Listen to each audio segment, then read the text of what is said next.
Hey everyone, welcome to UK Hangout for people with peripheral artery disease. It's an opportunity for all of us to really raise our voices. We got Mike who's here. He's from the UK, and we talk a lot about the delays in care, and we talk about patients at some point being discharged by vascular surgeons in the UK because there's nothing surgically that they should be doing. Even if they could, it may not be a part of the guidelines to perform a procedure when the best option, the best medicine, according to the guidelines for PAD, is what you can do as a patient. Walking is medicine, diet, supplements, making sure you are taking the medication as directed by your own healthcare team. But we have some great folks that are here and joining us live that are taking their health into their own hands.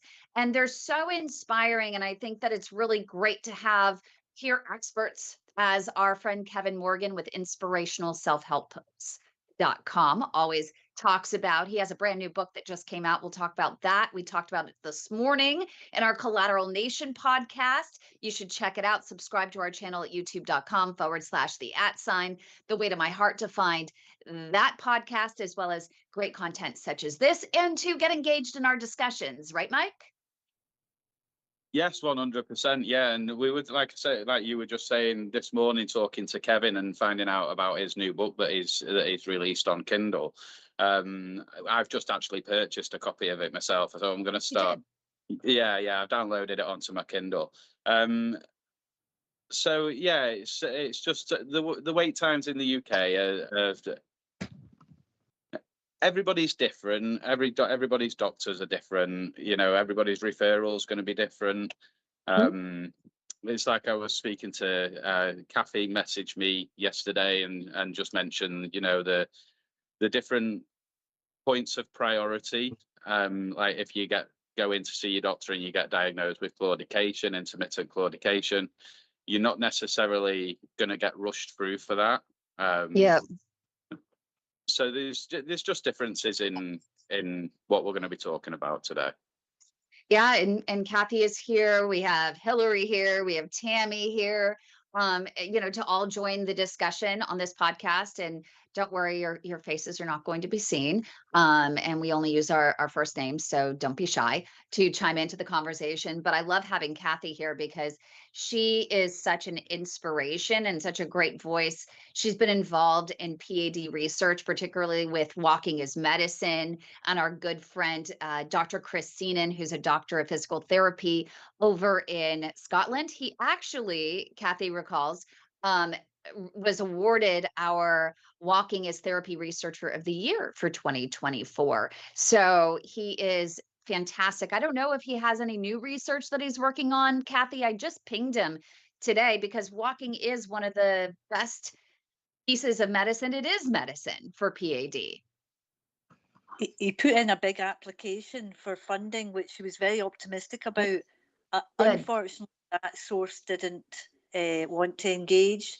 So, but he's putting it into other places. But it's the disappointment because that would have been a big source. I think it was based on what they do in the Netherlands, where they actually have like claudication programs. So you get sent on this 12-week program, and it's consistent. Everybody gets sent on it who gets diagnosed, so you're not left in limbo not knowing what's happening the minute you get that diagnosis. If you can walk, if you're not a candidate immediately or something, then you're on this program and they check out all your risks, they support you. And he was wanting to replicate something like that in the UK, so he wanted to show the research they've shown. They are so pleased with it in the Netherlands that they want to introduce it for other conditions like diabetes or arthritis or COPD. That program, because it ticked all the boxes in terms of supporting people to manage their own condition and give them the confidence to know they could manage it. Yeah. So yeah, unfortunately he didn't get the funding, but he's still putting in for others. So he's still working on a good few projects. Oh, good.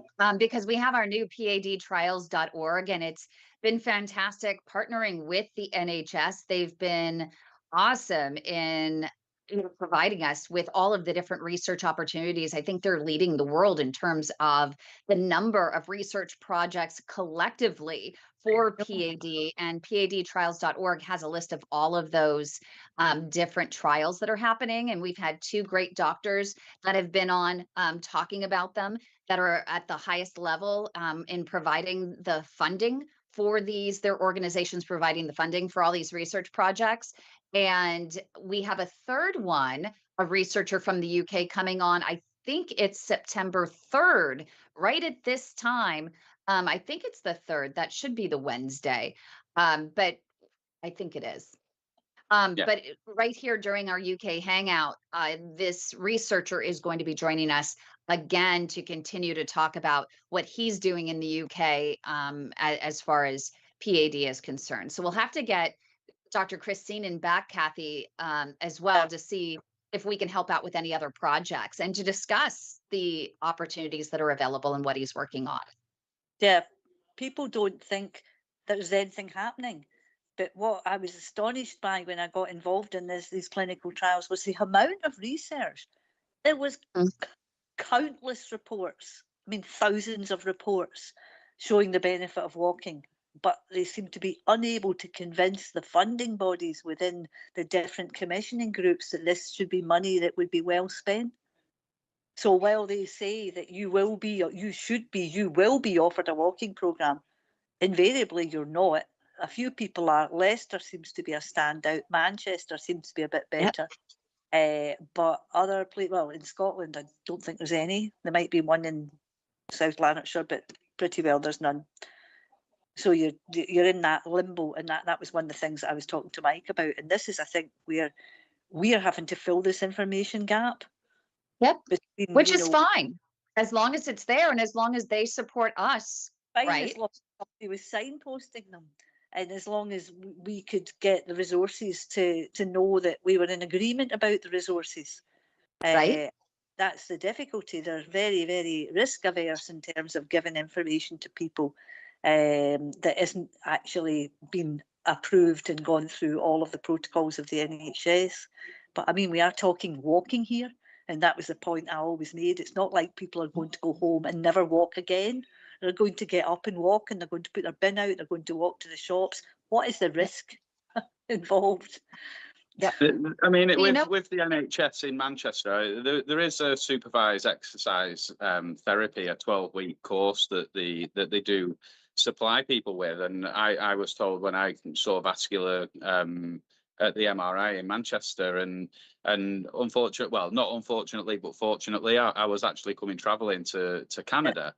So the vascular doctor still put the referral into the supervised exercise thrapy. And said that they'd be able to deal with me over the phone, which, you know, I was waited for maybe 3 months for the referral phone call. And when I did get the phone call, she literally said, we can't do it over the phone. She said, I can maybe email you the forms to say what kind of therapy, what exercises to do. But it was a 12-week program where I had to be in clinic. So it was like two, maybe 3 times a week. And to be honest, if I was in the UK at the time anyway, I probably wouldn't have even been able to make it to the 3 times a week because of working and my job. So she literally discharged me, the occupational therapist at supervised exercise therapy. She discharged me and said, your GP will have to sort it out, and next time you'll just have to go through another referral again. Yeah. So, is Mike, you're doing it anyway because you can do. But I've had to do it anyway. Yeah. I had to do it anyway. It's a bit like cardio rehab, except the risks of cardio rehab, trying to do that outside of cardio rehab are obviously much greater. But that's what they think, that they need to be in control of you to make sure you're not putting yourself at risk. Walking. Yeah, exactly. Yeah. Yeah, and I think that is so important. That's such a good point, because Kathy and Mike, we've seen this quite a number of times, and it makes me sad thinking about it because we lost someone recently, and we fought for her legs for 3 years. We fought and we fought and we fought, and the poor thing, it took 3 years to get enough blood flow and to get the wounds healed so that she could get off the offloaders and start walking. And the moment she started walking, well, she ended up stroking out, and with a clot. And the thing is that 3 in 5 people, and these are US numbers, 3 in 5 people who suffer a heart attack have PAD. And we always say that if only a doctor would feel, the pulses, 2 fingers, 2 seconds to feel the pulses in the legs and the foot, life and limb might be saved. But we find so many times that there's this, myopic approach to care, that we are just the plumbers for your legs, and they don't take the time to refer you to cardio. And that's where it's taking your health into your own hands. And I know, Kathy, you know this from personal experience, to be able go to the cardiologist and get that heart checked. And there are newer methods in getting not only your heart, but also your carotids checked as well. Because I hate when doctors say this, but I'll say it just because this is what they say. Sick legs are never on healthy people. So you really need a holistic approach to vascular and cardiovascular care.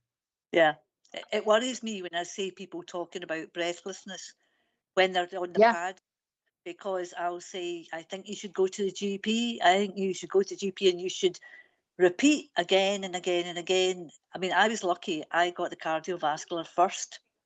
So I had already had that risk dealt with. But nobody bothered to check my legs. Nobody said you don't just have a heart risk, you could have this leg risk. Nobody looked. So, and unfortunately, I got the leg thing, even although I was doing all of the right things all of the time. Yeah. But having said that, I think that's how I'm still here, 29 years on from that, 19 years on from the P.A.D. Amazing. because I was doing it.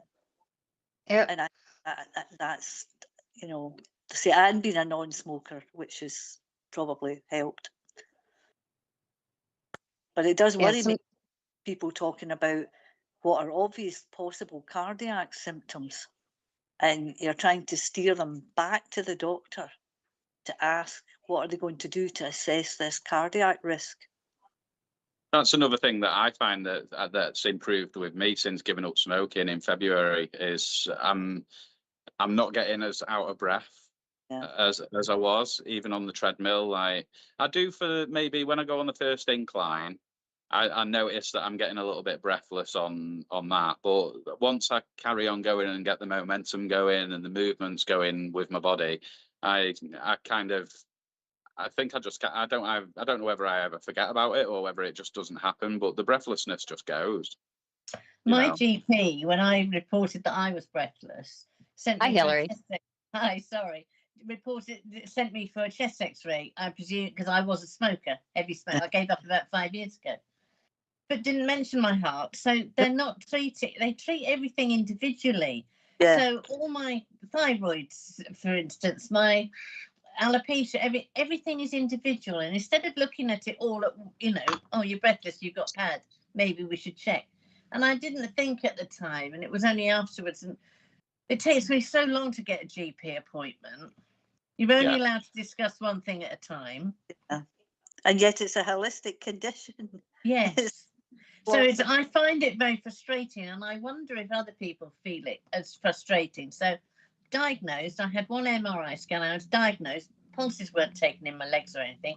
I was discharged straight away and just told to walk. End of. Nothing since. Nothing. And I think that's pretty appalling. It is. It is. And you literally have to book a double appointment with your GP to. Yes. If they want to see you for multiple things, you have to get multiple appointments. And when she asked me last time, it was like, pick one. Which one is the most important? And you just say, or you sneak it in under the radar when you're in there. But I wonder if a lot of people just are experiencing the same difficulties getting GP appointments. It's the same difficulty. It's the same everywhere, isn't it? And just to be discharged straight away and just walk. That's I can do 6 miles at a time, but I also work full time. So, you know, I do as much as I can. I walk the dogs. Am I doing enough? I don't know. I mean, this is not new because I was discharged straight away in 2006. Don't come back till you can't walk. Yeah, that's Oh what my I'm told. goodness. Yeah, Oh my goodness. I'm still walking.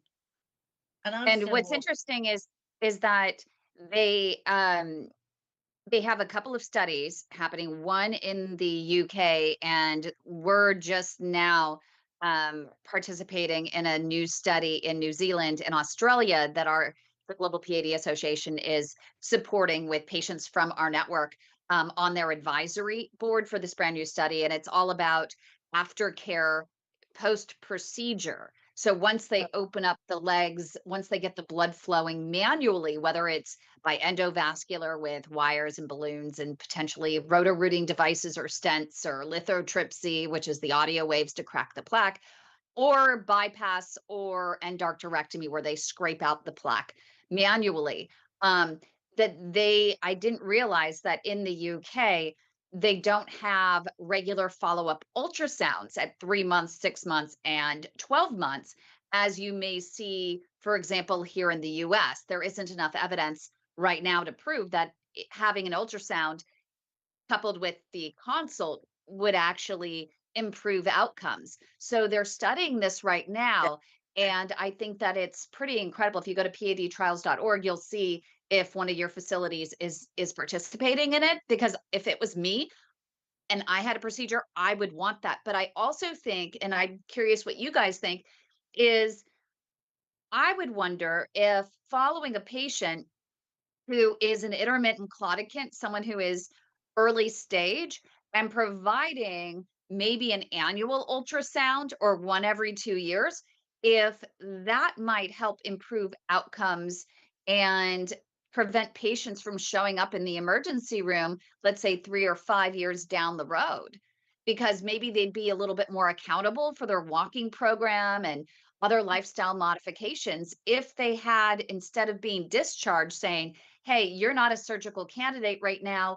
Us in vascular surgery, we're washing our hands of you. Go back to your GP and just let them take care of it. I think that it would prove to improve outcomes. What do you guys think? I think it would, because I don't know what effect the walking is having on my legs. They still hurt. Yeah. Sometimes I can do a couple of miles, sometimes I can do 6, and sometimes whatever. But the point being, I don't know I don't know what's happening. I don't know if my legs have changed. You're holding steady, Hilary, because if you weren't holding steady, you'd know about it. So you're holding steady. And as Chris said, holding steady is progress, because it's but can I improve on holding steady? Can I, Well, if you weren't working and you dedicated your life to training, possibly you could improve in holding steady, but you would really want to get your heart checked out before, if you felt. That's one of the other problems with P.A.D, because it's limiting people's walking. They're not getting that optimum heart rate, so they're not in a position to judge their cardiac health the way a fit person or a normal person would be able to judge their cardiac health. You know, if you suddenly, I mean, my legs were sore when I was diagnosed with it, but I just suddenly realised I couldn't walk the length of myself, and that people with sticks were overtaking me. That wasn't P.A.D, that was my heart. But I hadn't noticed P.A.D because by this time it had slowed down so much. But I just thought I was unfit. And the doctors thought I was anxious about the menopause, because they just ruled out completely a 45-year-old non-smoking woman having a heart issue. It was just not considered. The only reason I got the appointment was because I had somehow developed a little heart murmur that's utterly insignificant, but that's what got me the appointment. But it just makes me wonder about our care system, our whole system, though, because I think it begs belief that I've just been left to get on with it. And but there are other people that are probably not as emotionally or mentally as strong or capable as me. And that's a worry. Yes. Because there's there's all these poor people out there that have been diagnosed. and have, you know, their anxieties will be overtaking, I think. I mean, I'm lucky. Also won't walk because they've got pain. So it's Yeah. counterintuitive. So they Exactly. won't walk and it'll get worse. And plus, it's often a diabetic thing as well. So if you're off the chart with that, it's going to make it worse. It's not really good enough. And I think there was some talk, and I don't know why they don't do it. One of the meetings I was at with the clinical trials, somebody mentioned this claudication clinic. So after the end of that, I said to Chris, what's a claudication clinic? Is it a special clinic for people? And he said, no, it's just the vascular clinic. I said, but it's not a claudication clinic. You're not doing anything about people with claudication. You're not taking those people and planning something with them. It's meaningless. It's not. It's sort of implied to people who wouldn't be familiar that this was already happening, that this group of people were being picked up and they were being offered some exercise program, which obviously is happening, as you say, in Manchester. But all the same, Mike, 12 weeks after, that's the sort of timing for cardio rehab. I mean, you've not had an event. You've got P.A.D. It's But not. Yeah, I think that's probably what it is in Manchester. Is the supervised exercise therapy system would probably be run at a clinic, which would probably be called the claudication clinic. Probably. And that's the sort of place where the sort of thing that Hillary's talking about could happen. You could get a Doppler done there. People could check your ABIs. They could check they had got worse. Yeah, I mean at my GPs, they've got the monitor and stuff to do ultrasounds, but they just haven't got anybody there trained to do an ultrasound on the legs. Now I've had an ultrasound on my stomach before at my GPs, and I had that done in January as well, where they looked at everything, and everything came back all right there. So they have got the equipment to do the ultrasound in your local GP. They just haven't got people that are trained to look at your arteries, so to speak. I also find it. I mean, for women, we've got the mammograms. We go for them regularly, and I understand there'll be funding. I don't understand how all the funding. And you could get one if you needed one, and pronto. Yeah, but you get all that, and it's automatic, and you send a letter every however many years. Go and do this. It's in a big trailer that you go in, isn't it? It's a trailer, basically. Yeah. Well, maybe some sort of clinics set up. I don't know. But it's what we're fighting here as well. We have what's called the ARC Act, ARC Act, which has stalled out in Congress since the champion ended up passing, of complications related to vascular and cardiovascular disease, of course. But it gets stalled out, and it would democratize access to testing for everyone who's at high risk. And it's interesting because I know here in the US that P.A.D. in its advanced stage, it's more prevalent and deadlier than breast cancer, colon cancer, and prostate cancer combined. And yet they're not offering any testing, and it's because it's not, P.A.D. is not sexy. Because that's what I mean, because the amount of people that have got P.A.D. it must be comparable to breast cancer. There's the figures must be. The biggest killer of women is heart disease. It's not breast cancer. Much higher is heart disease. So it would make sense, wouldn't it? And P.A.D. is just by doing an ankle brachial, they would flag up the people who were vulnerable to heart disease. How hard is that? So women at the menopause should have a brachial ankle index thing done, and then they would know if they had that risk. It's a non-invasive procedure. They could follow up people who registered in the 8s or 9s, and that's enough time to actually get in there and do something. If somebody had looked at my legs when I was 35, or 40, in fact, when I did a huge walk in 2000, and I walked 282 miles, but I had a lot of pain in my foot, and I was just have an insole, have this, and it made no difference. So I've always had pain in my foot. I wonder if that was connected, and I was just discharged from that with an insole. I up at 45 with 95% blocked arteries in my heart, and I've never smoked. I wasn't particularly overweight. I was certainly not active. God knows how long I was walking about with you know, plaques in my arteries. So if anybody had, I wasn't the youngest person there. There was a 35-year-old non-smoking woman. Women are at risk around that time, so it's an easy group to target. I don't know the figures for women versus men in terms of P.A.D statistics, whether it's more prevalent in men. I did somewhere read a statistic that said it was more painful for women. I've never been able to, because of their smaller muscle mass, that I haven't been able to find that. So that would mean women would be more likely to present with it, but women tend to present to the doctors more frequently anyway. Yeah. Yes. I mean, it seems to Uh, me like my podiatrist has taken over more than what my GP has with certain things. Like they're repeating my ABI in September when I've got my next appointment. My GP hasn't offered a follow-up ABI. Got a Doppler out and found a pulse. Yeah, in my foot. Doppler. Yeah. I've never had one.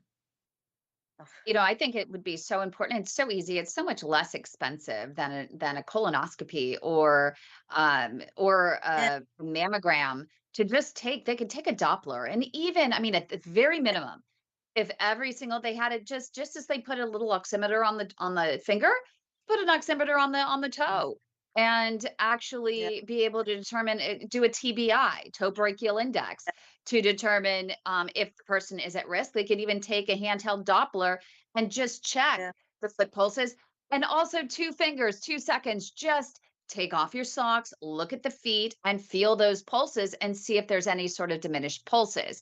It's really not that hard. Yes, it's one more thing. Poor primary care. They have so much to handle. Just one more thing they have to do. But literally, it's 2 fingers, 2 seconds. Even let the MA, let the nurse do it, just as they do your blood pressure cuff and they do the thermometer. Why not? It doesn't require a vascular surgeon to check your pulses. No. So, you know, whereas I check my own every day. Good for you. Literally, I get my fingers on my feet every single day, and I check 3 different pulses. I check the one on the top, I check the one on the ankle, and I check the one on the near my toe. Mine have been going for 20.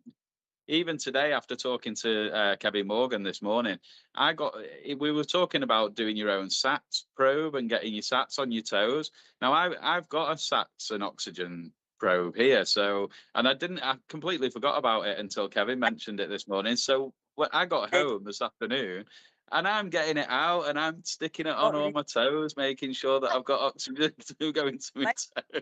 But here, it's not 100% accurate. It's designed for your finger, but what he does say is that you need to do it on a good day and establish a baseline. And that's the way you do it. What is it typical for your toes? Don't look for 97% like you do in your fingers, but look at what the baseline is for your toes. Yeah. Maybe I should try it when I come in from the gym. That's the other thing that I find frustrating. And we did a call with some researchers in Manchester where we all got invited on to give the report back on something they'd done. They already had in mind what they wanted to offer. It was some kind of program of exercise that was for after procedure. But one of the things they hadn't considered was other exercises. They'd asked everybody what they thought, and lots of people suggested all kinds of exercises like heel raises, lunges, squats. And they just were kind of glazed over at the thought that why don't you just walk?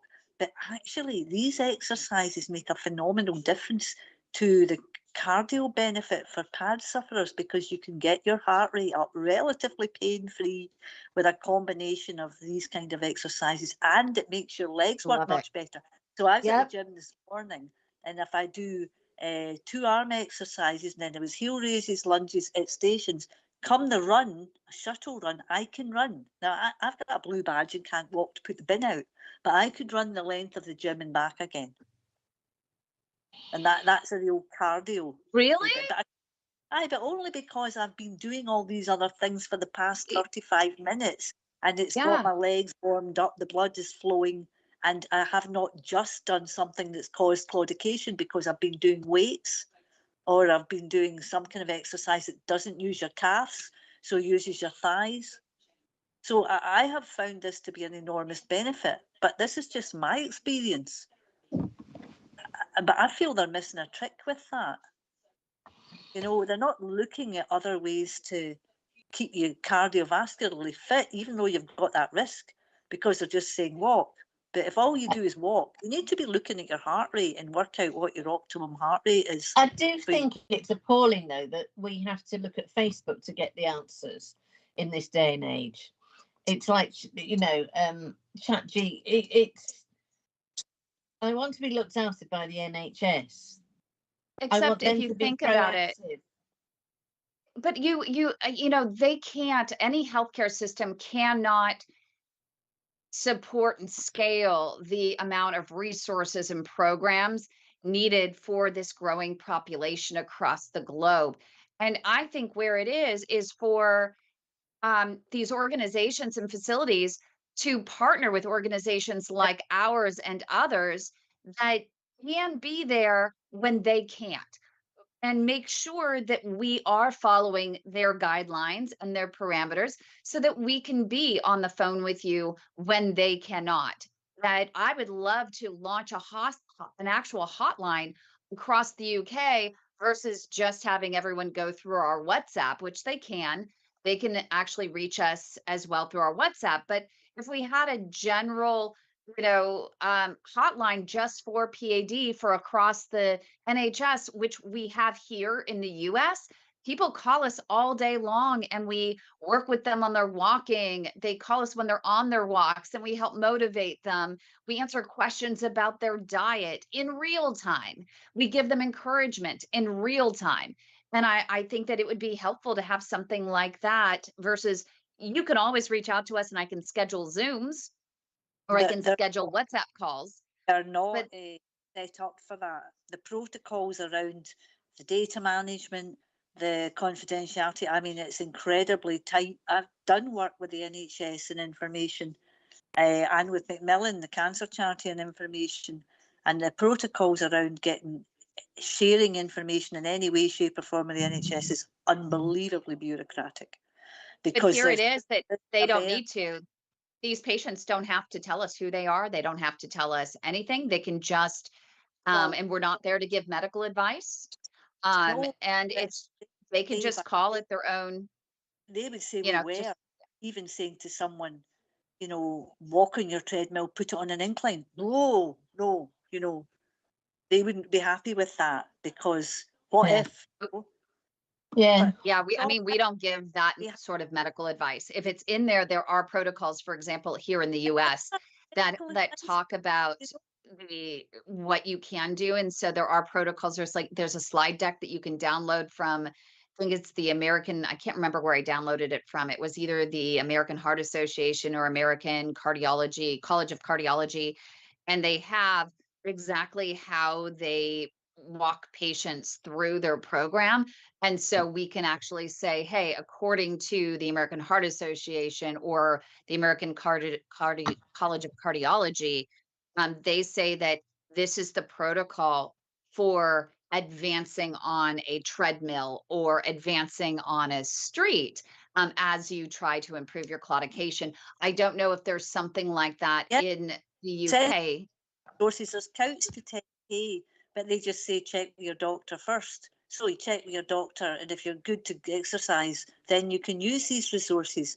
And some people, I mean, I signed up to an online cardio rehab program. It's the first time I've ever done it. She is an NHS cardio rehab registered nurse. She's offering online programs. I pay a monthly subscription. You fill in a form with your details and she decides what is suitable for you, and she gives you a lot of advice. She doesn't seem to feel this risk in the same way when she's working with the NHS. You know, so she's asked all the right questions. I mean, it's a really good program. It's really good. And if I can't go to the gym, I use it, and I use it to supplement. It would be wonderful to have that you, and she knows you're in your living room. She does them face to face, but she's in the south of England, so she knows you're in your living room. Whereas the thing that Mike described about I can't do it, you have to come in and be in the clinic. We had a friend come up here who was in the middle of cardio rehab, and he was doing very well. And he said, I'm going away with a friend. I'm going up to stay with someone, so can I do it? Meaning he was meaning go online and with a Zoom, with a an iPad. They said, oh no, you have to be here in the studio. What, in the clinic? Why? You can take your own pulse wherever you are. It's 2025. Yeah. We've got the technology. Well, I know. And the thing is, they want us to be responsible for our own health, but they're not prepared really to think about taking the responsibility.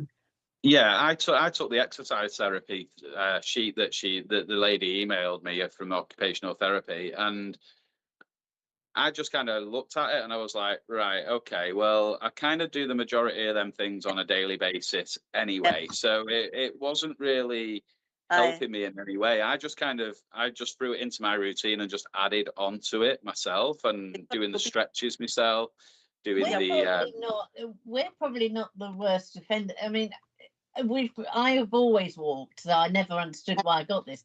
But I suppose there's a demographic, or there's a group of probably quite sedentary people. I can remember my next door neighbour never went out walking, never did anything, would take a bin out and bring it back in, and that was it.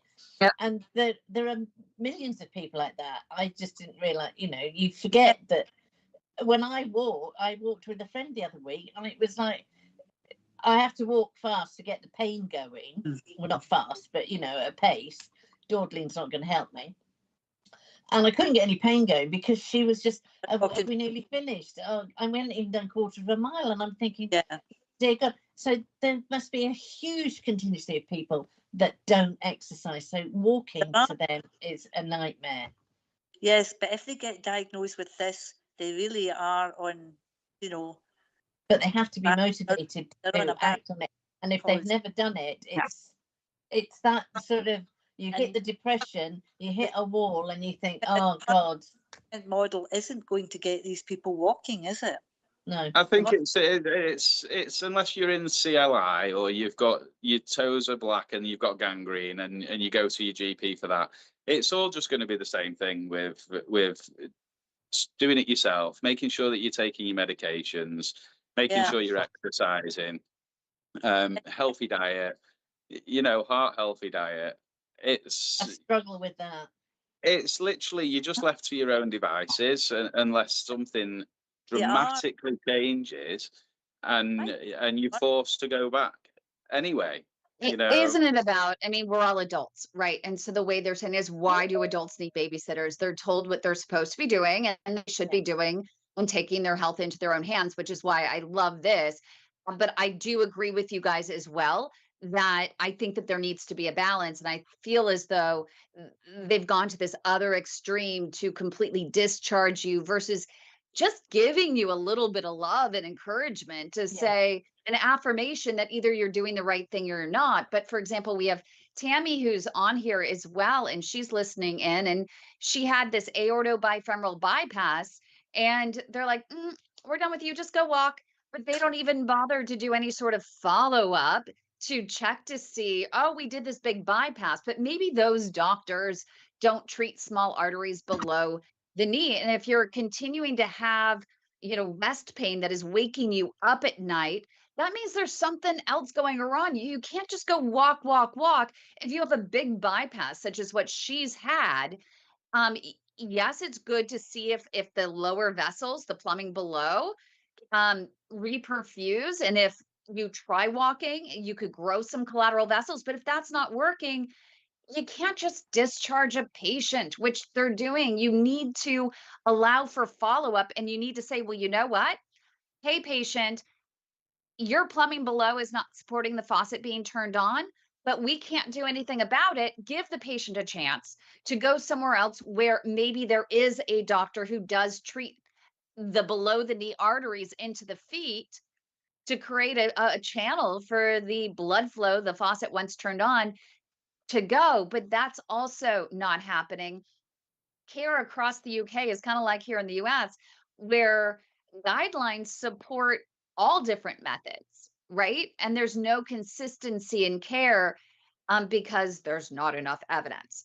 But then no one stands up to actually create the evidence. Trials are right? creating evidence, Kym, but they take so long.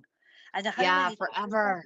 have? I mean, it's going to be years. I mean, you heard that chap say they'll develop an app. They'll develop an app in about 10 years, and I'm just about lost my mind. Was You that know, the one? Was app. that the research? 10 years? Was that the research thing I was involved in? Well, this was recently. It was a doctor that Kym had got on. It was one of these sessions. He was really, really good. Where he was involved in these trials for exercise after, and it was really excellent. And if you were in his area, he was Essex, then you'd want to watch. But they Was were that Dr. Nasir Ahmed? Yeah, The one from, yeah. he was really good. But when I said, what about the rest of us? We're not in this. We're not needing procedures just now. But what's happening with us? And we just got to wait till we get. And he said, oh well, we're working on that, and we should have an app, an exercise program app in about 10 years' time. I'll be 85. I think as well, when it comes to getting a second opinion in the UK, is if you're seen by a vascular doctor that's picks up your referral, say so to speak, and you go and see that doctor, and they say that, right, yes, we're going to do a bypass. That's all they'll offer, and you turn it down and you ask for a second opinion. They kind of get a little bit funny with you as well, you know, and they're like, Yes. you know, why is my word not good enough? You know, and then they'll send you back to your GP, or we'll have to put a referral in for the second opinion. So you go back onto a waiting list for the second opinion as well, depending on whether you've got the funds to be able to go private, you know, and get it all done like that. So it's all kind of, you're still on this waiting game for the second opinion as well. So a lot of people probably just go ahead straight away with that first opinion because that's what they're. Because like you say, P.A.D. isn't a knowledgeable illness. It's not a lot of people know about it. So if they're offered this and they're saying like this is frontline treatment, this is what we're going to do, people just accept that because they don't know about getting a second opinion. Yeah. So, and Joyce, you can jump in anytime. Just go ahead and welcome to Joyce. Thank you for joining us. We haven't seen you in a while. No, it's I don't normally sort of drop in on these, but something's happened recently that I thought might be relevant, certainly for this group. Is I had a FemPop bypass in 2022, which failed just after a year. I've got severe low crural vessel disease in my left leg, and my right leg's just about knackered completely. They've said no more treatment, so I'm all for advocating. I'm quite stubborn, so I've been looking around and pushing, and eventually they just said to me, "Look, there's nothing else we can do until you go into critical." I've been twice critical since our operation or the failure of it, and I've had stents put in my iliac and another stent somewhere else. But I've just signed up as recently as in 2 days ago for some research, and I'm going to what this research is looking at. It's at the James Cook University Hospital, which is a centre of excellence in the northeast, and this is run through their pain team, and they're looking to see if oxygen levels to lower extremities can be increased using use a spinal cord stimulator. So I'm getting a stimulator fitted. They take your oxygen levels from your feet and from your chest, from your skin. I don't know what the chemistry behind it is or anything, because I've got no pulses in my feet at all. But apparently it works similarly to a blood pressure reading, except they use mercury or something.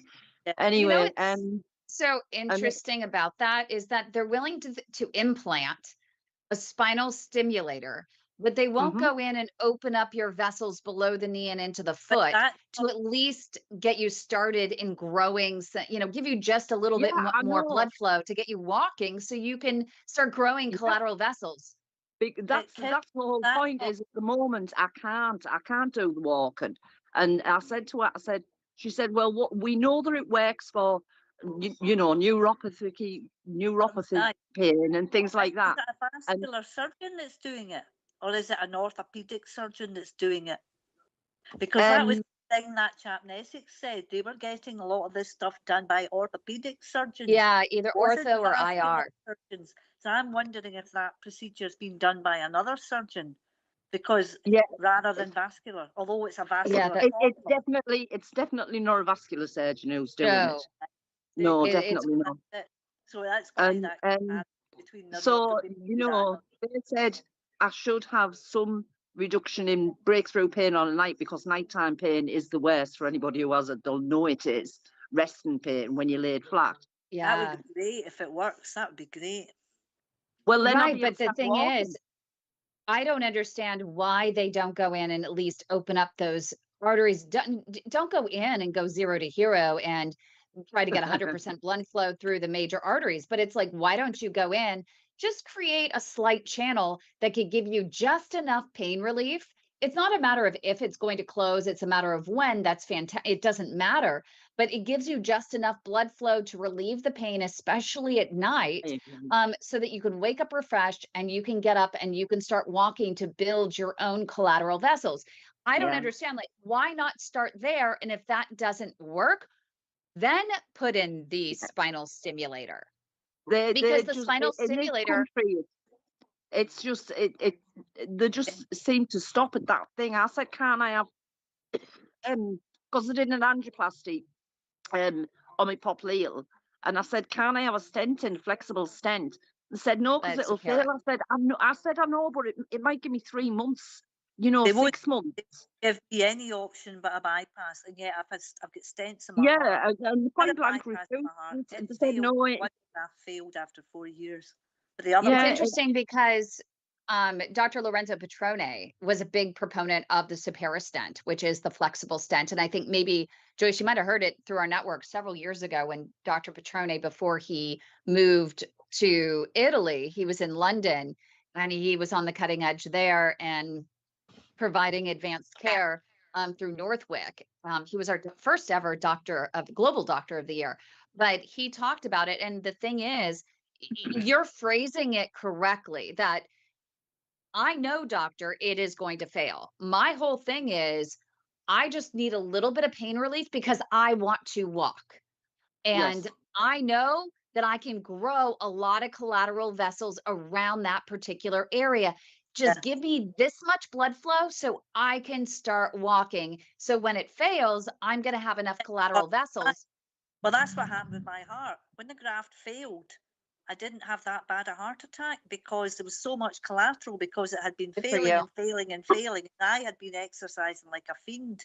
So I was growing all this collateral around a effectively blocking artery. And when it finally blocked, there was enough collateral to avoid any real damage. And that it's still blocked, Kym. I'm still 100% blocked, although they've told me they could open it. The cardiologist up here in Inverness says he could open it. But I've decided to leave it alone because it's been blocked for 25 years and it hasn't really stopped me from doing anything. So I'm not inclined to go in there at this stage in case, because exactly for the reasons you say, it might then block, whereas it's totally blocked and that collateral's in there. I only needed the other stents because that was the artery that was supplying the collateral. So that was problematic when that artery started to fail. So those stents supply the collateral to the blocked one. But exactly like that, it was enough for me to build the collateral to carry me through the thing blocking. But they seem reluctant, whether it's a financial thing, whether it's the lack of training and skills, or they just seem to be, and that's slightly postcodey as well, just depending on what hospitals choose to do. I've only ever been offered a bypass. And I think that it's really important that it is treatment. And I think, Joyce, it's important to know that at least they're giving you an option, and it is a clinically proven option.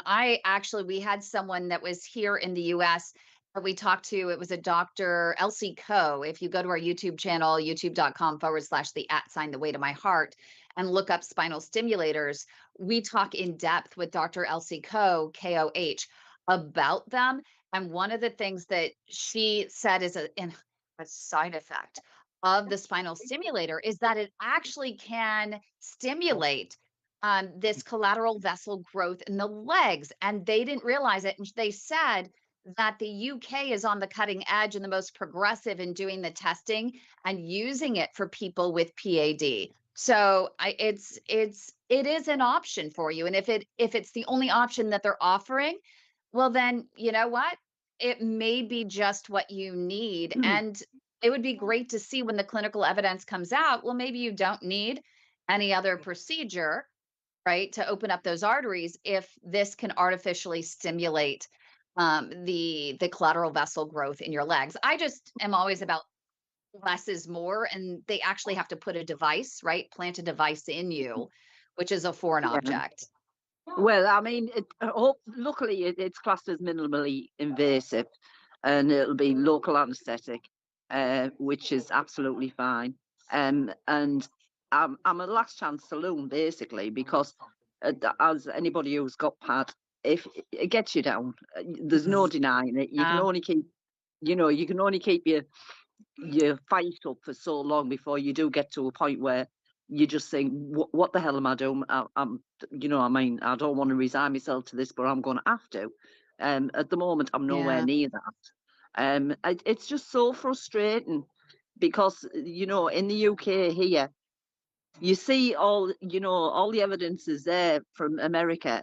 And the lady that I was talking to, the senior nurse sister, I said to her, I said, how come they do it over there and they won't do it here? She said, because it's all about money. You can pay for just about anything in America at the end of the day, whereas the NHS, we don't have unlimited funding.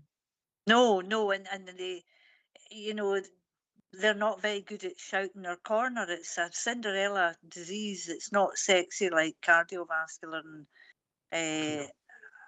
and it's not attracting like the cancer research money and all this. So it's a poor relation of a disease to have. I think it's one of those diseases that is a sort of misconstrued, and it's possibly a little bit like COPD, and the sort of look at it as being self-induced to a certain extent, whereas cancer, we know cancer, you don't have to have, smoked or had a bad diet or anything else. It can just hit everybody. So I think that grasps more people's attention, and it is a horrible, horrible disease. Whereas PAD or associated stuff, cardiovascular, a lot of the time people sort of say, oh, well, it's their own fault, when they were younger they did X, Y and Z, and it's one of the consequences. And you don't see many young people dying of heart failure or heart attacks, whereas you do see a lot of younger people dying of cancer related diseases and things like that. And the lack of knowledge, even just down to general practitioners, is ridiculous. They just don't have a clue. They don't know what you're talking about. But general practitioners, I sort of understand that is in their title, general. They don't have a clue about anything. I've got 3 other things going on at the minute. They haven't got a clue, and nor they're interested. They'll just refer you straight away. And I sometimes feel that your GP is just somebody who's there to refer you to somebody else. Yeah, they're just that's all they do. That's all my GP does. He doesn't know what it is, so he'll refer you to someone. Oh, you've got a lump on your neck, I'll refer you to them. Oh, you've got this, I'll refer you to them. And that's all I'm ever referred to. And then I wait 6 months. Yeah. I mean, with some things with the NHS, so, my mum's just going through it. My mum's a below knee amputee, and at the moment she's struggling and putting her prosthetic leg on because she's developed a little bit of a sore on a stump on a leg. Now I've said to her, she goes to the limb centre and she can go there and they'll refit her for a new leg, and it's in that aspect it's good. Although she'll have to wait for a couple of weeks for a new leg to arrive and get fitted, but she's going to get it. She's going to get it for free. She's not having to pay any money for it. She's lost a lot of weight because she's on the Mounjaro injections. So because of her diabetes, she's lost over 3 stone in weight. So obviously her leg stump has shrunk as well. So she's still trying to walk around on a prosthetic leg that's this big when a stump's like this big now. So she's got all this excess skin that's in the prosthetic leg, and that's why she's developed a pressure sore. But So now she's she's getting like good she's getting good support from the NHS. And I think yeah, some with people, things I've like got, that, the support is yeah, amazing. You know, I but can't sometimes fault that. I can't get support for anything. You know, it's always you just sort of I'm being fobbed off. Whereas I do have friends who have great support. I think it depends what is wrong with you. Yeah. So, yeah, it's sort of I mean, we've had phenomenal support, and is when we've somebody in had the background talking? been excellent. I think it's Joyce's TV. Joyce, have you got your TV on in the background? Yeah. Oh, my apologies. We're picking up your Yeah, program. I muted it. I muted It's it. all right. Joyce, is that a trial? Is that a clinical trial you're on? Yeah, it is. It's called the Rescue Programme. Is everybody that's on it gets the procedure, or are they doing it? Is it a double? Yeah, right. So there's a double thing to it. So what it is you go, they do the tests, they tell you if you're suitable, because obviously they have to look at comorbidities and all the other things that go with it. So I did that. Now there are two groups.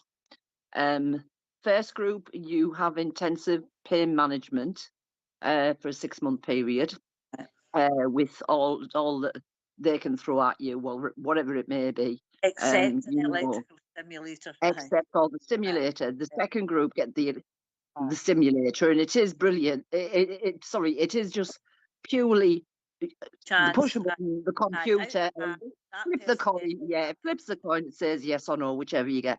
But after the 6 months, the group that were in the pain management then automatically get the stimulator. So you get it either way. Yeah, you get it either way. It's just about the waiting period. And for me, that makes it a win-win, because I went to pain management in my area who saw me once and discharged me immediately. You know, for your pain.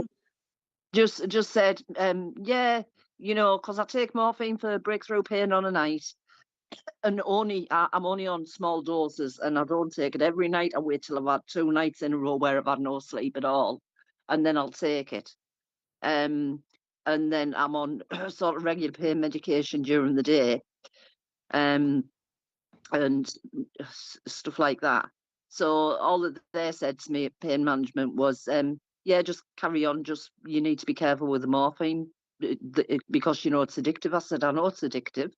I said, but it's the only thing that's working on that breakthrough pain.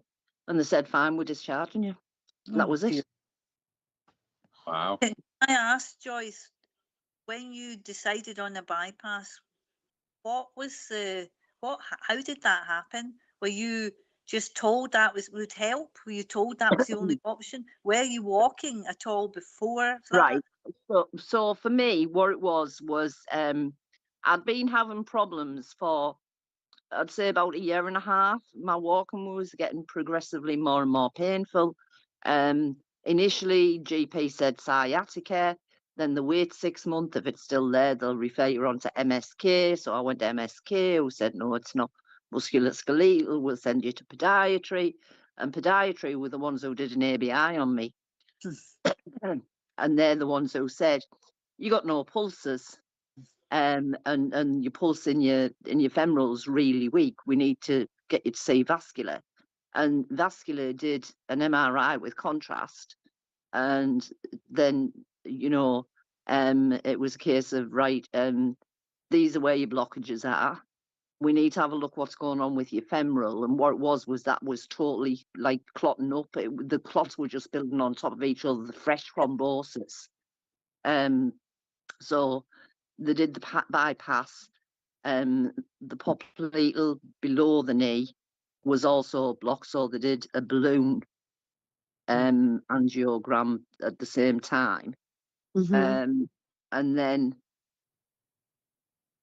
that was that. My foot at the time that I had gone to see them was blue.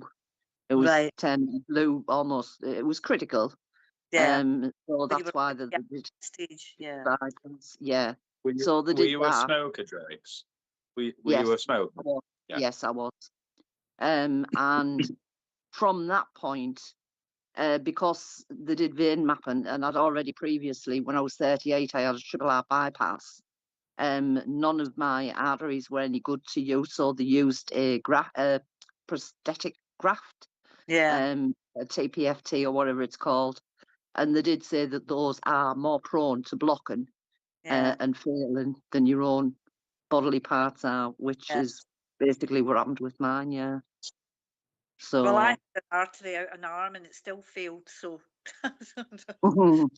yeah, I mean, initially when I had my bypass, they used my saphenous in my right leg, which is the leg that I've had the bypass on, because they were going to take them out my arms, but they couldn't, and my left leg was no good to them at that point, and that was over 20 years ago. So obviously they only got worse in the meantime.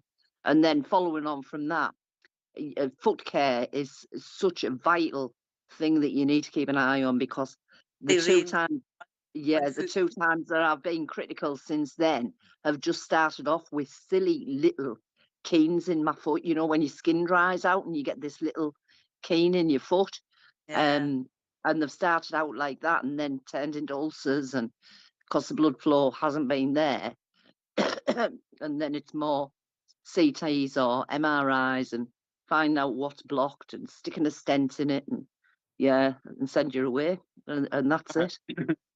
I was quite happy over the last couple. I went on a hike at the weekend, and we went a little bit. Love off your track. pictures of your hike, Mike.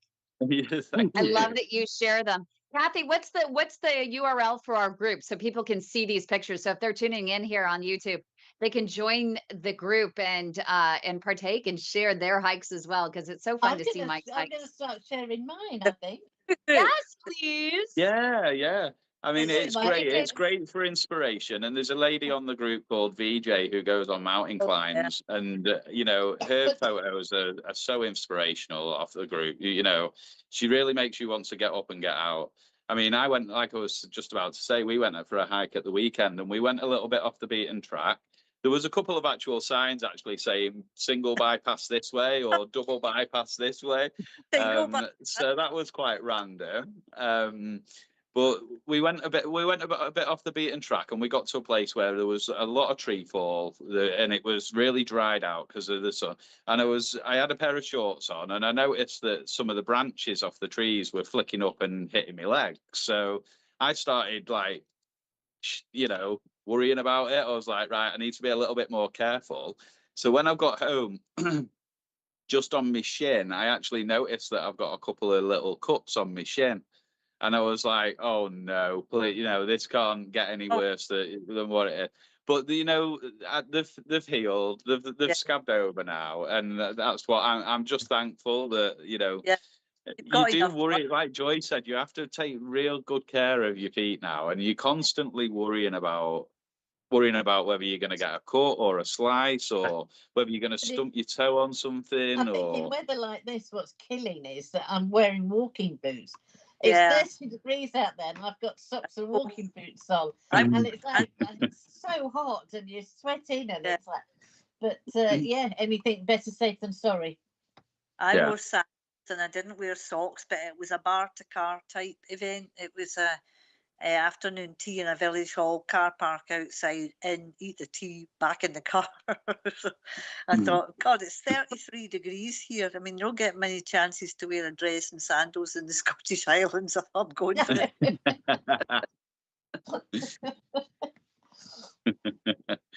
Because that was I think it's with that. She wanted to wear sandals. She really wanted to wear sandals, and she was having feet. I so want to put my walking sandals on, but I know it's a risk not worth taking. No. Yeah. I mean, that's something else. I mean, you're probably already aware of it, but if you do have P.A.D. in the UK, you're through the NHS, you're entitled to 3 podiatry or what they call chiropodist appointments. I never had 2 in my whole time. I've had 2. One in Glasgow, where the guy said he didn't need to see me again. And the second one, she was really lovely because I've got something odd going on with a toenail. And I asked them to check it up. And they sent me to the podiatrist. She's the one that got the Doppler out. And she said she had absolutely no concerns about my feet, that my feet were in good condition. She had absolutely nothing to worry about. But of course I do. I had no idea I was entitled to 3 visits. No, I've never told me. So do I get that through my GP? Yeah, well, I got it through our community services, through our GP. There's lots of things, yeah. I had physiotherapy come out to my home to see if there was any exercises they could give me. They also give me some aids because my mobility is rubbish at the moment. And they told me, said, just ring the community service and make an appointment, get yourself there. So she cut my toenails, put some gorgeous lotion on my feet, told me what to use, said make another appointment in 6 months' time, come and see me. Lovely. I might investigate that then, because yeah. Well, 30 quid a pop if you go to get your toenails cut anywhere through, you know what I mean? It's well, about people cutting your toenails. I no longer go for pedicures or anything like that. Because you don't know if they're going to slip with it. That's the whole thing, isn't it? Oh, I'd be too frightened. Yeah. That's having a real problem. I'm going to have to go to the podiatrist because my eyesight is not good enough to cut my toenails. And the clippers don't work very well. Yeah, my toenails are too thick now to work on my toenails. I'll have to go to the podiatrist. I'm getting to the point where I can't bend over to do I just pay for it. I've felt quite lucky with a podiatrist here. I'm just in Canada at the moment going through immigration, so I'm still classed as a British citizen, but I'm over here. And I found a podiatrist who, she did charge me for the first visit, but because she's a fellow Brit and she's lived here for 14 years, ever since she's not charged me for any appointments that I've been to. That's so nice. She's gonna do the ABI and she's gonna do a TBI as well, which they've not done the toe radical test in the UK. I know that they can do it, but they just didn't do it on my appointment with the GP. So in September, when she comes back from the UK, she's going to update me on everything with ABI, TBI. She's going to sort my nails out, and I've asked her about the charge, and she said no charge at all. I was like, once you've read Kevin's book, you'll be right out there, mate. There'll be no stopping you. You'll be out. Oh, Kevin, who am I looking for when I look for this book? Yeah, inspirationalselfhelpbooks.com. And today he just released his new one. It's an ebook on Kindle, and it's Peripheral Artery Disease. Mike, what is the name of it? Let me just have a quick look, because I've got it today. So just what's one his second. name, and then I might be able to search it. And it's Kevin Thomas Morgan. And you can join us, all of you. We've actually, we created the time so that it meets especially the needs for the UK. It's at 8 a.m. Pacific time. Nope, that's not the new book, but that's definitely also a great book. How to Fight the Crippling Pain of Peripheral Artery Disease. That's a great book. It's called Training Plan for P.A.D Heroes from Amputees to Athletes. Yeah. I wish I'd kept up the shorthand. I can't. Kathy, can you see if it shows up in your Amazon? I'd be curious to see if it's new. Look up Kevin Thomas Morgan and see if his new book pops up. I'm just gonna. Use your feet to save your feet. No, not that one. Kevin. I'm just gonna pop it into the chat. I've took a screenshot of it, so I'm just gonna pop it into the chat. Yeah, that would be great. And I don't know, Josh, do you mind putting a link in the YouTube for those that are tuning in on YouTube? I can try and find the link here and see if I can put it in our chat so you can put it out there. Okay, there's the actual, that's the book. Use your feet to save your feet. No, it's not that one. How to Fight the Crippling Pain of Arterial. That's it. How to Fight the Crippling Pain. That's it. Yeah, I've got. Yeah, that's one of the list. Yeah, that's one of the books, and then the one that that Mike just put in the live chat here is he has a picture of it. This is his newest and latest. Oh yes, it's here. It's on Kindle. Oh good. Yeah. Oh good. It's Peripheral Artery Disease Training Plan for P.A.D. Heroes from Amputees to Athletes by Kevin Thomas Morgan. We always had the disclaimer that you always need to check with your own healthcare provider to see what training plan is right for you. But what's great is that he provides you with a great set of tools to fuel a more productive discussion with your doctor, your physical therapist, your healthcare team. And there's, minor exercises. And it's exactly what Kathy was saying in the beginning of our conversation here, that there are so many different exercises that you can do aside from walking that may improve your claudication, that improve your circulation. Yeah. Right, Kathy? Yes. I mean, I go to a dance Oh, thank you, class Josh. on a Tuesday night, and I have to stop. It's about just over a quarter of a mile from the house, and I have to stop on the way there 3-4 times. If I don't stop 3-4 times, I'm yelling, swearing by the time I get to the church hall. I then get enough time to recover when I pay the bill before he starts the class and he does a warm up. I can walk home after the dance class and I don't have to stop at all. Weird, isn't All it? I've done is dance. But I I mean, had it's more pain. limited. So it's like a stretch of balance stretch and foot movements. I'm not, and I adapt it. So I'm not able to do all of it, but I'm able to do enough that I can get my heart rate up to 125 or 130. I can actually enjoy the music and dance, and I can walk home the same road without having to stop that took me 4 stops to get there. What is that? That's because I've opened up my arteries and opened them up to walk pain free. And it's getting people to that point of being able to walk pain free that's the tricky thing. I used to find when I was first diagnosed, I would only have pain for 10 minutes and then it would stop. Right. So you think, oh, that's it, it's sorted. And that was VJ's thing. I'm all right now. I don't have pain when I walk now. And I said, yeah, but you need to make it hurt. You need to make it hurt. Otherwise, you're not standing still. You're going backwards. Yeah, this time last year, I think I mentioned it last week, Kathy, is this time last year, we live at the top of a hill. I mean, it's a gradual hill, but it's a hill. I had to stop 3 or 4 times coming up that this time last year because of the pain in my car. Now, since February and having a diagnosis and doing all this training and going on the inclines on the treadmill, constantly walking and doing all my stretches every day, I can walk that hill now with no pain. Yeah. I don't even have to stop. I can go straight the way up.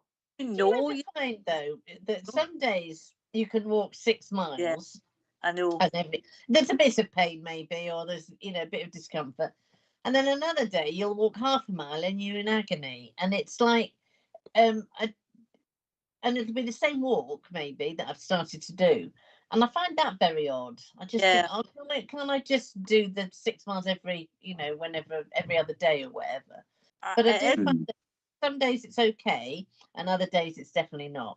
I have I've paid attention to that because I agree with you. That's exactly what happens to me. Not I can't do 6 miles, but there are days when walking is reasonably effortless and other days when it's absolute dirge. And I have associated it now with what I eat and when I eat it. And if I have carbs and I have them at a bad time, it's much worse. If I've actually not eaten or fasted, so like the running I was doing in the gym this morning, I have not eaten since 8 o'clock the night before. So if you don't eat before you exercise, your pain's not as bad. Yeah. Now I find that I do my workout in the morning on the treadmill and I don't eat before it. I'm always a bit dubious though about going for a long walk and not eating before it, well, because I could be a bit you have busy. to take the food with you. But one of the things I think I think it's connected to, and this is entirely my own theory, it's not based, because they've discovered these Monjaro injections have a byproduct that they hadn't anticipated of reducing calf pain. Yeah. But people are losing weight, so it could just be that. It could just be that. And it also reduces inflammation. So a lot of them, Dr. So- John Phillips keeps saying that he thinks it's because of the inflammation. And Dr. Mark Banaka, who was the PI for the study on the semaglutides, And I think isn't it Manjaro that's a semi-glutide, isn't it? Exactly. That was So one of the ones. I'm wondering if I'm kind of by fasting, are you creating your own semi-glutide effect? You know, because you're not Reduce inflammation. yeah. So is it some sort of temporary effect till you eat again, and then the carbs start doing the same thing? Yeah. So I can't quite work it out exactly, but it absolutely is associated. And the more sugar I would consume, the worse it would be. And I'm not talking a lot of sugar, any sugar. Yeah. That's interesting because I occasionally just keep your eye on that, Hilary, and see if you can see a pattern there, like what you Yeah, I eat. would love that. Yes, I will But then, because I'm also concerned because I try not to eat processed food. Yeah. Good for you. That is Yeah, the but number one best thing you can do. Yeah, but it's Yeah. so difficult. It is I so know. difficult. It's very So It is in the UK as well, because there's so many meals out there that you can just go into the supermarket and you can just buy ready-made meals that you just Which throw I in the have- oven thing, or you Oh, just throw in the definitely, I haven't microwave. done. You know, my mum's guilty for it. She goes into Lidl, she buys the same pasta. yeah. You know, she buys like 7 of the same one. She'll eat them this every night of the week, and it's like, Mum, you know, she is a PAD patient. She knows what it's all about. But she I still do does it. She struggle. eats it with it. She has fries with them as well. Especially if you're alone. Processed meals with fries. So You see, I'm you trying know, to Well, give up we'll red meat as well. yeah. well, you don't red- have to give up red meat. No, It's but just the it's type, I and don't. make sure it's good. grass-fed, grass finish. Well, So you are what it eats. we So have make good, sure it's not eating grain. we have good meat in this country. You No. have excellent We have better meat. meat than the US, I Yeah. think. We have to shop special. I can't find grass-fed, grass finish meat inside the supermarket when you actually go in most supermarkets. And when I went to this high-end steakhouse, and it was literally $150 for their steaks, and oh, it's prime and blah blah blah and fully marbled, and that is not what you want. You should not be paying those prices for that meat, which is the type of meat that I think all the studies are about. It's, you guys have some good grass fed, grass finish. Eat it in a portion. Too many people eat these big steaks. No, you need to balance a little piece of meat, not all the time. It's not red meat every night, but it's balancing that with your wild fish. And I know they have great salmon over in Scotland. I'm Yeah. really jealous. Export a ton of it, but they have some Right. salmon better than other salmon, but you have to limit your salmon intake because of the other, there's got mercury in it and stuff like this. So you have to be careful of the portion size. But there's other fish you can eat, like herring, mackerel. These sort of things are very good for Yeah. you. But we have good. What's the best fruit to eat, do you think? Blueberries. Blueberries. yeah. Did I mention blueberries? Blueberry. I hate the blueberries. Oh, I but think they have actually look up the study, Hillary, look up the studies where they're clinically proven to change. I don't know if it's the viscosity of the blood, but they see changes in the blood, even if people are eating a blueberry muffin, which is interesting. Oh, that's And okay, make then. sure they're natural blueberries. Here in the US, some of the packaged. A blueberry muffin. Oh yeah, that's. I do actually eat blueberries on Weetabix, but I have with yogurt. I make with water. It's like gruel. And then I can't. My flax. My mother was Scottish, and Right. she hated porridge. Oats don't really do it for me, but yeah. So, but banana, I eat quite a few bananas. Well, banana is quite high in sugar. High in sugar. Yeah. Fiber, but sugar. For They can energy, help with but a little bit of claudication, but you don't want to eat too Another thing that's very good for you. Apples are good for you. I eat quite a few apples. They're good So for you. apples, these sour apples are a little bit less glycemic than the other ones, but also what's great is they're high in fiber, so the fiber balances out the sugar. which is good. If you're taking iron supplements, it's really great to have an orange. With it, it helps it absorb. And also oranges are high in fiber, which are good. But the berries are really, really the best. It's and sour cherries. Sour cherries. It's hard to get cherries here. Wow. Sour ones. Looks like I'm going back to the supermarket. What I've got to learn is not to eat them all with double cream, though. No, you can't be doing that. No. You have to wean yourself off that habit. You know what? I make a really nice porridge with chemo. It came with my dad and I did a detox, liver detox, and there was a recipe in there for quinoa, apples, and berries, and cinnamon. And you cook the quinoa, and you add afterwards, which was interesting. You add a little bit of walnut milk, so you can blend walnuts in the blender. They're very good for you. Yeah. You can blend either walnuts or cashews in a blender with a cup of water. So cup of nuts, and then usually maybe 2 cups of water, just depending on I always say use one and then more. Huh? Does that make walnut milk if you blend? Yeah, it makes walnut milk. And then you could even thicken it with a little arrowroot, add a little nutritional yeast for a little more cheesy flavor, not too much because it'll give you cramps. But I use that to make my own zucchini noodle fettuccine pasta. So you can shred the zucchini through one of those noodle makers or veggie spiral makers. And then you can, just quickly blanch it and then create a sauce using the walnut or cashew milk that you make at home. And it takes 2 seconds to make it. And it doesn't get old in the fridge because you're making just enough. It takes 2 seconds. Put the walnuts or the cashews into your blender. You don't need a cheesecloth. They literally, they pulverize in there, and then add a little arrowroot. Yeah, because you can do it with almonds as well to make almond milk, can't you? The almonds don't. They because of the you have to do a little bit more because you have to take the outer coating off the shell, the skin. We'll have to have a cooking live with Kym. Yeah. Channel. Yeah. You cannot.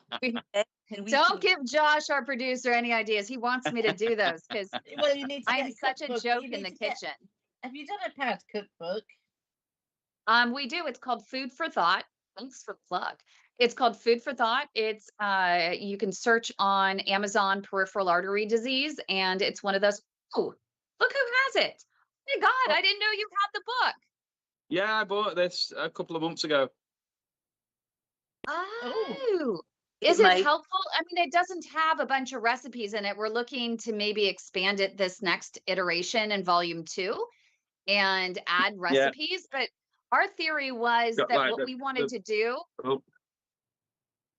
I'll take my blur off. What we wanted to do with that book, Mike, is we wanted to just give you the tools that you needed to go talk to your doctor, go online, know the ingredients that you need to look for and know the substitutes for your favorite recipes.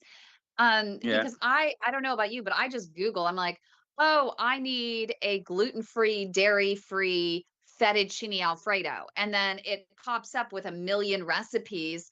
And I just pick whichever one. Usually I combine all of them together and just pick and choose and make my own. But that book is more about just showing you how to substitute and use the right ingredients, and then knowing what it means to increase your protein and the types of protein that you can incorporate in your diet, and how much protein is in the different vegetables that you eat.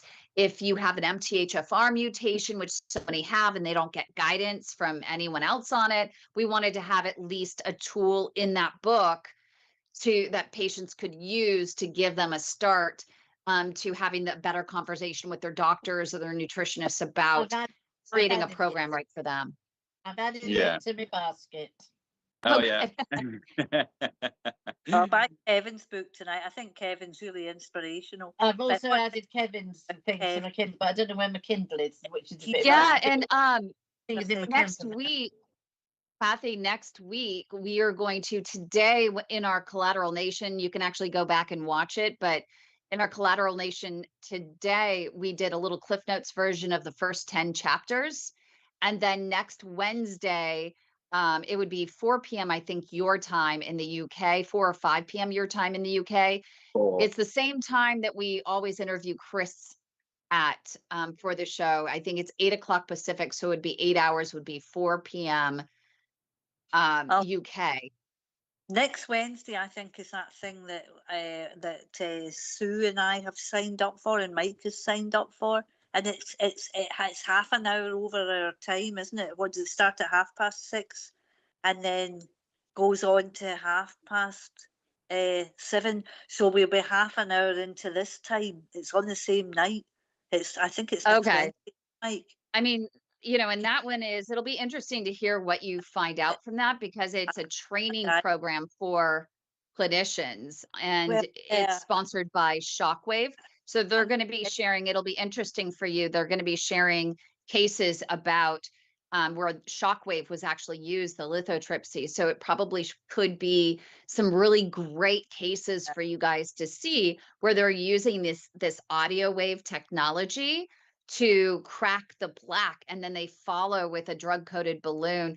And it's really making a difference for people with rock hard calcium, particularly in the thigh and in the groin. So they even use it in the heart now, which is interesting. They had it. I have rock hard calcium in my heart. He had to get another. He couldn't do it after the first angiogram. When he was going to do it, he said, "No, I'm not. I'm going to do this first thing in the morning. I need more drills," he said. Oh no, that was my dad. They used an electric sander that rotates. It's known as the 360. And it just rotated the sander around in his LAD and his Widowmaker. I was going to ask about something else. The walking, I couldn't get the walking app to work. Oh, I can help you with that, Hillary. So after we're done here, I can help you with it. I find the walking tricky to use, because I have to remember to tell it I'm not walking, and I'm using my watch to measure my steps. I find it easier to use the Apple Watch, and then I use my watch as well and my phone. But I can't get my smartwatch to work. But I've just joined. I'm going to start training to do line dancing next Tuesday night. Oh, so I've signed up to start line dancing, so I've got my first class next Tuesday night. So I'll let you all know how that goes on Wednesday. So we're going to actually, this is the best. So next Wednesday, we're going to be learning a few moves, aren't we? Yeah. We'll have to remember, Josh, you have to remind me to wear my cowboy hat. Oh, I actually have it. Yeah, you need your cowboy hat, your boots. That's it. Yeah. You need to put it further. You need to put it further forward. Further forward. That's it. Yeah, that's it. Is that the way I'm supposed to wear it? Yeah, that's it. It's meant to be. I mean, Clint Eastwood wears his away down here, doesn't he? Is Mike going to get his? Here you go. Oh, there goes the hair. Okay. We should switch. Wait a minute. I love it. We need to switch. I will send you mine. And I'll send you one of these. I've got two. One for me and one for Jordan. The pink. Look at that. That's best. This is the best show ever. I love this. Oh my goodness. Well, that's so a good place for us how the line dancing goes. Yeah. I want to know the tunes. I went for a good while to line dancing, but I couldn't. The room it's in, the lighting is very bad, and the only place where I could see her feet moving was right up on the carpet, and I couldn't dance on carpet. And down where the wood was, what she was doing. So I had Kathy. But my daughter was with you. A fabulous line dancer. Fabulous. In fact, I've got a little bit of a video of her and her daughter showing me their newest dance. I mean, they're just phenomenal. They go to big dancing. I might look that up and see if there's any locally to me. Oh, it's great fun. It's absolutely great fun, Hillary. Yeah. And trying to practice the steps before you do it. You can, if you pace I had to pace myself so that I actually could do the steps when the music was on that I wanted to hear. So I didn't always do all of the previous steps, because that would have left me with no leg reserve to do the actual dance. after she'd done the kind of, but you'll be walking better than me, Mike. I could have done it a way back, 19 years ago, no problem. Did dance Scottish country dancing and stuff, but now I have to save up the leg reserve for the bits I want to do. So if I did the practice, I wouldn't then have the legs to do that. Yeah. But it was really effective for getting your blood flow going as well, and it's such fun. It's such good fun. And I'm the going music, really good. at the weekend. I'm off yourself to over to music, at the weekend. I'm off up to Whitby, and at Whitby they have that monument at the top. It's 100 steps up there. And I've never done it, but I was in Norfolk the other week, and I went up a windmill. It was 100 steps, and I managed to do that absolutely fine. For you. But my lung capacity isn't great, and it never has been. I've got a feeling that my breathlessness might just be the fact that I'm always breathless. But so I'm going to be doing 100 Get your steps. right coronary checked. I would get your right coronary checked as well.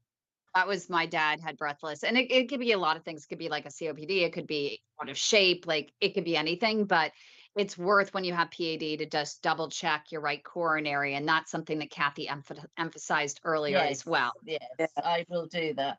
But anyway, I'm going up 100 steps at the weekend. So climb 100 steps.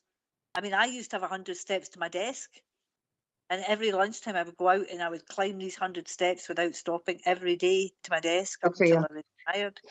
And that was my sort of test of self. Could I do it? I was never out, but the legs would be screaming at me this last wee bit, but I would just keep doing it. Yeah, I mean, the steps at work are different. And when I go up the steps in the office, they do hurt. But that could be because I've already walked up an incline into the office, and then I've got flights of stairs to go up. So I've got a feeling the incline before that has already started my pain, and the steps. But if I'm on the flat, then do the steps, I'm okay. But what you were saying about people being unfit, I used to take people, I would go down and meet people to come to a meeting in my office. I would go down the stairs to meet them, and then we would do these 100 steps, and the number of people who were gasping couldn't, my younger people than me, but they obviously didn't do any walking, they didn't do any exercise. And there are so many people that don't. So many people. I'm saying, that girl that I went walking with, it was after a quarter of a mile. It was like, we've done a mile. No, we haven't done a mile. No, you've got mile. And the walk I took her on was about 2.5. I thought, God, is this going to be the whole way round? There should be no exercise. And I think a lot of people, and I'm lucky, I've got 2 whippets, so they'll keep. You walk 22 minutes more if you have a dog. That's what the study shows. So we tell everybody to get more steps in if you get a dog. And just as we're talking about dogs, I'm going to have to leave in a sec, so I'm going to have to get the dogs out for a walk. So it's good timing. We appreciate everyone, joining in. Hopefully you can join us again next week. We know that there is another seminar that many people will be at, but hopefully you guys can jump in and share with us everything that you learn in that seminar. It's good to share the information and share it widely. So hopefully you can join us afterwards. But thanks everyone for joining us. Make sure you do join our Facebook group at peripheralaRteryDisease.co.uk. And we hope you have a great week. Buy the book. It's on my list. Thank you so much. Thank you. It's Kym. Bye.